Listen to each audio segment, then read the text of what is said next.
In this video, I'm going to show you how to fix ParkWhiz app not working. First, to resolve this issue, we will first head over to our device settings. From here, scroll down and tap on General. Once you're in the General Settings tab, look for iPhone Storage option and tap on it. Over here, you can either search for the app or you can scroll down and look for it. Then tap on the app.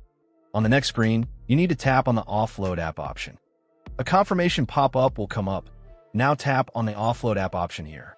It'll take a bit for processing, and then a reinstall button will show up.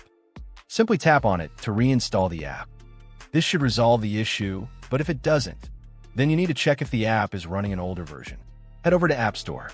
From here, double tap on this search icon in the bottom right corner, and then search for the app.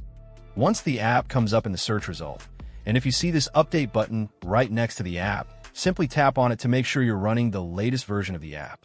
However, if you continue to encounter this issue, then you will need to completely reinstall the app, which usually resolves the problem.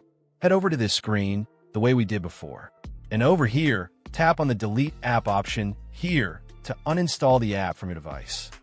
A confirmation pop-up will come up. Now tap on the Delete option here.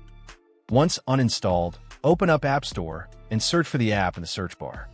After the app comes up in the search result, simply click on this cloud icon to install it back onto your device. Hopefully, this resolves the issue. If it does, consider sending a super thanks to support our channel. And also don't forget to hit the subscribe button.